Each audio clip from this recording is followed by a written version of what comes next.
Hallelujah. Asithathe lithuba ngentobeko enkulu sibingelele egameni likaJesu. Hallelujah. Ubuthathu bezulu uNkulunkulu esihloniphile waphinde wasithanda nalusula namhlanje. Amen. Siyambonga kakhulu uNkulunkulu ephakathi wethu. Amen. Ngentobeko enkulu uphinde ngibingelele ubaba nomama uBishop umpungose kanye nomama egameni likaJesu. Siyathobeka kakhulu ukuba kule ndawo. Hallelujah. Ngaphansi kocobo uNkulunkulu alibeke ngaphezulu kwenu bazali bethu egameni likaJesu. Hallelujah. Hallelujah. Thobeka enkulu phinde ngibingelele my spiritual father baba uBishop Ncombo. Alibonge igama lenkosi. Hallelujah. Ngiyathobeka kakhulu egameni likaJesu. Ukuma nje egameni lenkosi nje sihleli phansi. Amen. Akusimple incane leyo. Hallelujah. Ngethekile phinde ngibingelele unkosikazi wami bazalwane. Amen. Bishop ngizivile eshoke nami kungenze kanje bazalwane. Hallelujah.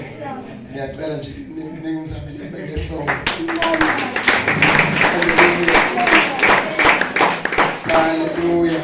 Siyabonga kakhulu mthathe lethu waphile ngibingelele umphakathi wonke waseNdweni kwelihle igama lenkosi uJesu Kristu. Hallelujah. Ngiyabingelela omama bonke abakhona kusuku namhlanje, ngabe khona baba ungabe bakhona ngibaboni. Ngiyabingelela igama lenkosi uJesu Kristu, abasha intombi insizwa usonto isikole sinawo egameni likaJesu. Amen. Ngiyabingelela bazalwane sihamba nabo from Silver House bazalwane. Hallelujah. Amen. Ngiyathokoza kakhulu egameni likaJesu ukuthi babe khona. Hallelujah.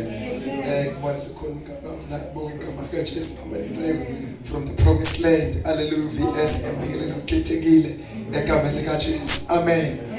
Siyabukela emvuselelweni team yonke. Ngiyabingelela lolu suku namhlanje egameni likaJesu. Siyabonga uNkulunkulu egameni lenkosi. Hallelujah. Ngiyamthanda uNkulunkulu, ngiyakholwa ngisindisiwe. Amen.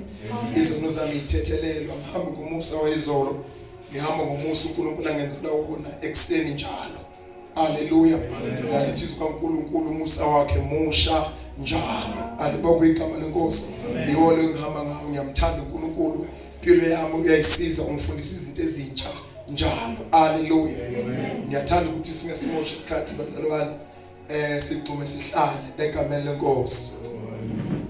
Amen. Cela sibuke incwadi kaJohane egameni lenkosi uJesu. Bekunento emphefumulo bethi lihle izulu. Hallelujah. Ngibona ikhala yodwa into ebelulu. Amen. Ngizongibamba ngoba sikhonekthenana neBluetooth yami leyayo. Hallelujah. Alibonge igama lenkosi. Ngoba lihle izulu ikhaya labangcwele kulapho abangcwele beyophumula khona. Bengingasho ukuthi ayiconnective Bluetooth yami. Hallelujah. Alibonge igama likaJesu. Kodwa lihle izulu, lihle izulu ikhaya labangcwele kulapho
ukuthi kunendawo engcono la sisaya khona.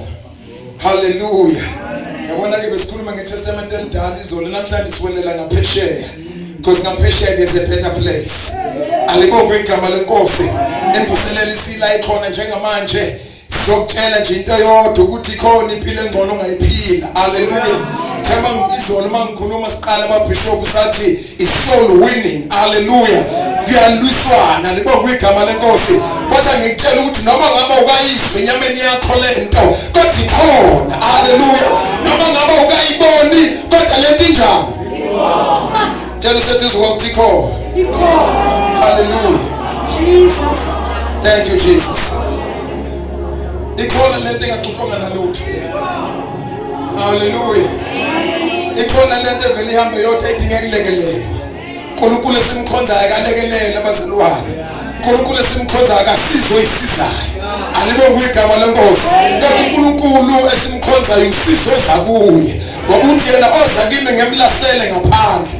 Alibonge igama lenkosi. Oh hallelujah. Jesus. Cela sibuke chapter 9. Ncwadi ngokaJohane egameni likaJesu. Thank you Lord. My God.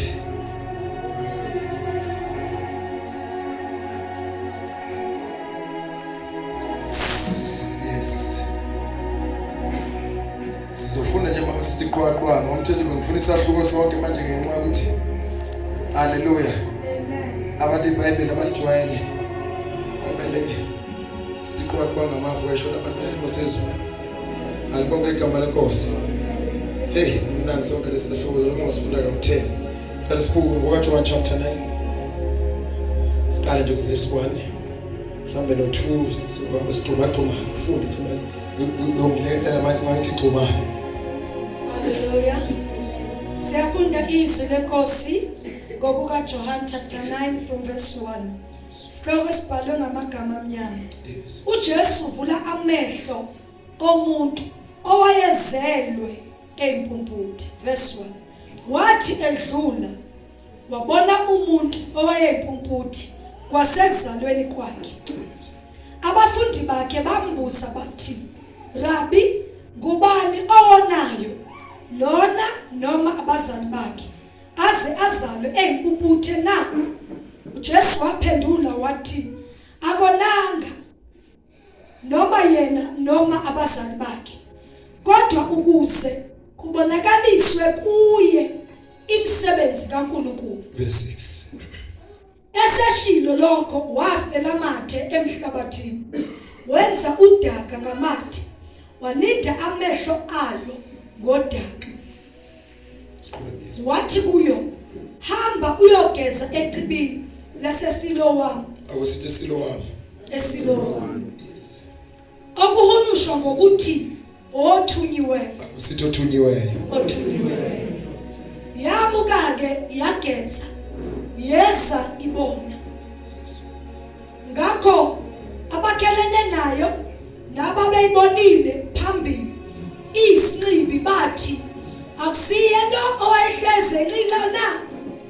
Abanye bathi nguyena, abanye bathi cha, kepha ufana naye. Yena wathi nginguye. Awuthi nginguye. Nginguye. Verse 24 and 25. Verse 24. Bambiza-ke ngokwesibili lo muntu owabeyipumputhi bathi kuye, nike uNkulunkulu udumo, thina siyazi ukuthi lowo muntu uyisoni. Yena wayesephendula ethi, nokuba uyisoni angazi. Akusithi nokuba uyisoni angazi. Nokuba uyisoni angazi. Kunye engikwazi. Akusithi kunye engikwaziyo. Kunye engikwazi. Ukuthi bengiyimpumputhe. Ukuthi bengiyimpumputhe. Ukuthi bengiyimpumputhe. Manje sengiyabona. Awuthi manje sengiyabona. Manje sikhulekele mama. Siyabonga baba uNdweni. Impela yilo lelizwi lakho. Niphefumulelwe nguwe uNkulunkulu ongcwele. Wena Nkosi ukhuluma ngalo. Baba wathana amandla kungekho sinto eyibonakalayo. Maqede ibonakale. uNkulunkulu ophilayo. Baba Siyamukela ngokubonga kulobu busuku Baba wethu ongcwele ukuba nibe yisinkwa sethu uNkulunkulu ongcwele. Baba, yala okusha ngalo kulena nalena impilo dumisa wena ubatshazwe egameni likaJesu Kristu Nkosi yamakhosi. Amen. Amen. Hallelujah. Ngicela ukuthi namhlanje kafushane ebusuku sikhulume ngobumpumputhe. Hallelujah. Amen. Uma sikhuluma ngobumpumputhe kunezinto ezithile moya kaNkulunkulu ayibekile kimi. Alibonge igama likaJesu. Ukuthi masikhuluma ngompumputhe one sonke siyayiqonda indaba yompumputhe ukuthi sikhuluma ngomuntu ongaboni. Hallelujah. Uma umuntu ongaboni kunezinto ezithile ezenzekayo kuye. Tshela nje into yaziyo sikhumbuza nje kafushane. Umuntu ke mayingaboni akakwazi ukuyikhethela. Hallelujah. Umuntu mayingaboni uncike kubantu abaseduze kwakhe ukuthi bambonele one number 2 babe sebeyamkhethela. Nikhona bazalwane. Now sifunda nje la ngiyona indaba yokuqala esithola ngompumputhe le engikhuluma ngayo masifuna ukuyithola kahle indaba yompumputhe ukuthi abantu bacabangani ngawe. Uma ngabe uyimpumputhe ungayithola uma ufunda incwadi kaMark chapter 10. Uma ufunda incwadi kaMark chapter 10 uzothola ufunde ngendodana kaTimeyo ogama layo uBartimeyo. Alibonge igama lenkosi. Lithi uNkulunkulu uyayihlala inxiba ingaboni. Hallelujah. Na umuntu ke mayihlala inxiba njoba again njoba sesishilo ukuthi uyimpumputhe usuke ethembele ukuthi abantu mabedlule nje bengaboni sike sibabone nasemadolobheni amakhulu. Alibonge igama lenkosi bekhalisa isitshe esithile. Hallelujah. Befuna ubaphi. Alibonge igama likaJesu. Awu amen. Kodwa masifunda ngale mpumputhe ngoba ngisakhuluma nje ngale ndaba ukuthi umpuputhe benzani bumuntu. Masikhuluma ngale ndaba sithola ukuthi yayinxiba kanti enxibeni kwayo ngamanye amazwi ekuphiweni kwayo iziphe eyiphiwa kwakunabantu abasusa. Khona bazalwane. Sihlele kancane. 1 umuntu mayimpumputhe akaboni. Number 2 mayingaboni khona abantu abambonelayo. Ngiyayirepeat bazalwane. Hallelujah. Uma khona abantu abambonelayo bayakwazi futhi ukumkhethela. Baba lo wayengaboni ngesikhathi eqhubeke engaboni iminyaka ayiveli kahle mangithi ngiyalandela ababishop. Hallelujah. Lo uBartimeyo kodwa ngiyabona ukuthi kwakhona abantu abasebeney'khundla ezithile ngokungaboni kwakhe.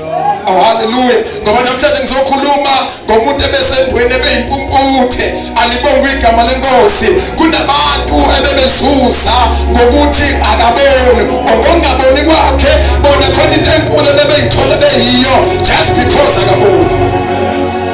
Nikhona lithi uNkulunkulu esikhuluma ngoBartimeyo kwanze kwafika olunye usuku ngelinye ilanga ngoba alukho usuku olungafiki.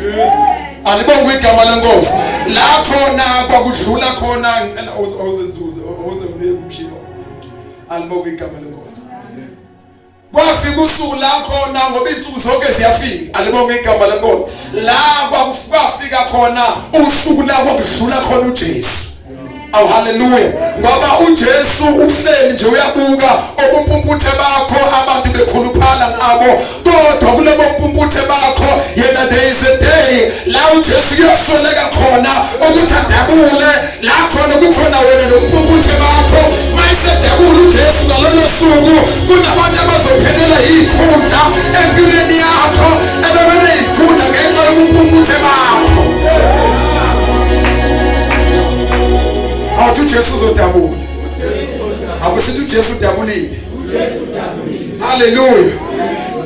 Lethizwe kaNkulunkulu ngaleli langa kudlula uJesu esimeni sikaBartimeyo. Wezwa ngoba awukusiyami khona bazalwane. Kungenzeka ukuthi umuntu abeyimpumputhe badlale ngaye. Kodwa uNkulunkulu ebumpumputheni bakhe khona ezoyishiya yonke ezosalivulekile. Indlebe le alibonge igama lenkosi. Babethi basuzile babebona ukuthi impumputhe alibonge igama likaJesu. Kanti bafashe into yodwa ukuthi indlebe abayivalanga. Ebumpumputheni bakhe uzozwa ukuthi Jesu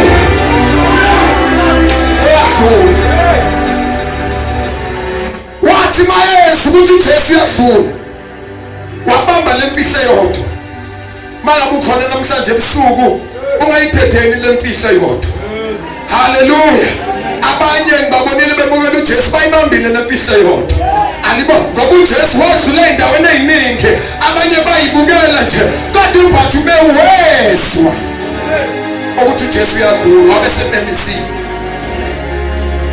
Wathi Jesu ndodana kaDavide ngihawuke. Alibonga igama lenkosi. Ngoba umpumutheni bakho wathi mangimemezele ungakwazi ukuthi umemeze. Wathi Jesu sengihlupheke kwanele ngihawuke. Wamemeze bayimemeze. Abantu abanezikhulu baqala bamthulisa. Ngakhuluma endweni. Kunabantu abamukela uJesu imvuselelo isiphethe. Kunabantu abamukela uJesu kwakhona abanyakazayo. Haleluya. Bazofuna ukuyithulisa lento. Alibonga igama lenkosi. Kanti wena uyalazi usizo lakho olidingayo. Bathi wena ayithula bamhlalisa phansi. Kwangathi bamthela ngezibonkolo. Yabethi kanathulisa phansi. Kuyilapho bakhona kakhulu. Wathi Jesu ndodana kaMali. Haleluya. Ihawuke. Haleluya. uJesu walalela. Ngoba uJesu uyezwa beyimenyezo. uJesu engakuzwa ukumemeza kwakho la endweni. Wena usumamukela uJesu, uJesu kuzwile ukumemeza kwakho. Haleluya. Lithi uNkulunkulu wathi mbizeni eze. Baqala bashintsha ulimi. Ngoba ungabomthemba umuntu. Ngicela ukunitshela ungabomthemba ubani? Umuntu uyahleka namhlanje. Utshela ukuthi hayi kodwa masebona ukuthi uyaphumelela uqala uyisondeza kuwe futhi. Ngoba umuntu ungumuntu. Ungazi ucabanga ukuthi ucabangela okuhle kanti ukala amathuba nama opportunity. Haleluya. Ukuthi usukuphi njengamanje babona ngathi uyaphumelela aqala ube ngathi uyakulungisa. Aqala athi hayi ngeke kuzoba ngathi mnganami woza qhubeka suku umuye kuwe. Basho njalo kuBhathumeyo wasukuma wathola ukubona kwakhe. Bengikhuluma ngokuthi bengikhuluma ukuthi umpumputhi into ebuhlungu. Haleluya. Masifune silandela ngoJesu siyalaba sifunda khona. Uthi umlando bakuBishop uJesu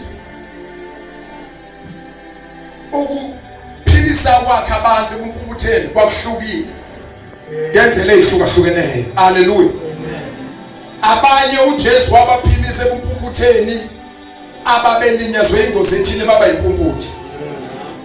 Abanye uJesu wabaphilisa kumpumutheni babo la khona babe gulile baphenduka umpumputhi.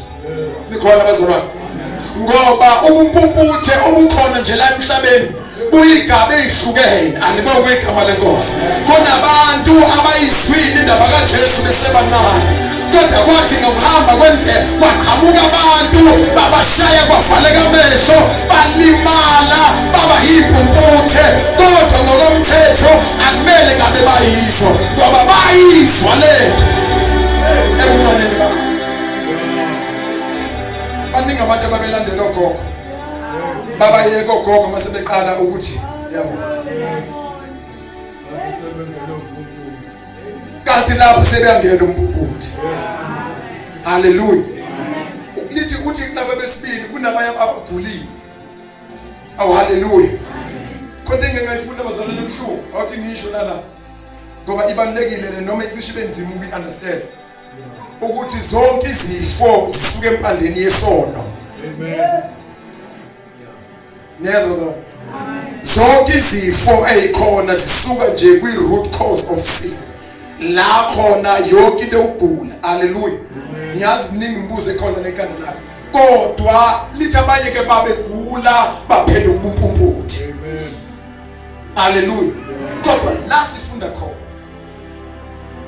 ingxenye yesithathu ehlukile. Lithi lithi uJesu edlula. Mawufunda ngalo chapter 8. uJesu udakhe bese umqede ngamatshe waphela esixukwini. Kwasukuthi uJesu akapheli manje ngoba uJesu simkhonzayo akabambeki. Alibonga igama lenkosi. Lithi sikaNkulunkulu wathi ke la idlula wabona umuntu owayizelwe impumputhi. Konke ebuhlungu. Singathi kulo ngenxa yabangani bakhe waze walimala waba impumputhi kwakuyinxa yokuthi abangani bakhe ayihamba nabo ingakho waba impumputhi right kulo wesibili singathi akayiphathanga kahle impilo yakhe wagula waze aba impumputhi unengxenye yokwenza impumputheni bakhe kodwa kulo kwadideka abafundi bakaJesu lithi kaNkulunkulu babuza ukuthi ingani Jesu ukuthi lo muntu abe impumputhi ingabe isono yena senza noma isono esenziwa abazali bakhe awu haleluya ngoba kukhona abantu abathi mabephila empilweni izinto ihlale zingenzeki alibonga igama lenkosi ngesikhathi izinto ezingenzeki bayahlala nabo bayibuza ukuthi kwakwenze njani empilweni yami yini engangiyenzile ukuze kube nje empilweni yami indaba mina mangithinta izinto zingaphumeleli zingenzeki empilweni yami bayibuza izinto ezihlukahlukeneyo bathi mina izinto azingikhanyela kuhambi kahle bazame yonke imizamo ngenxa yokuthi bakhala ngokuthi abaliboni ikusasa bokunompumputhi empilweni yabo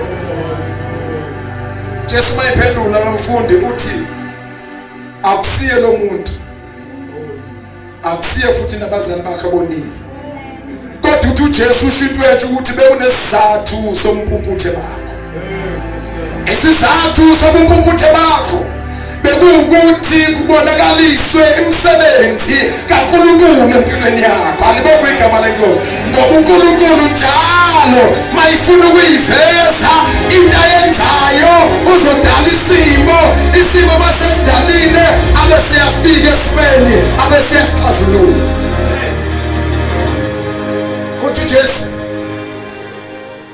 akuyena onile abona futhi abazali bakhe kodwa lokhu kwenzakalele ukuze kubonakaliswe umsebenzi kaNkulunkulu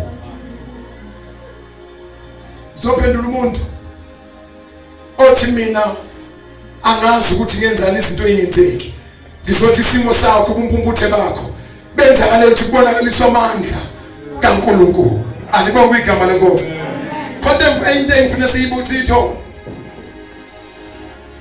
lithi izwi ngesikhathi lo muntu ephiliswa khona igroup engifuna siyibuke ngesikhathi lo muntu ephiliswa waphiliswa ngosuku lalibizwa ngokuthi isabatha amen maningi amakholwa agida for many years ahamba for many years kodwa mhla ahlangana nomuntu ozobamisa kulento kuthiwa isabatha kushintsha ukubona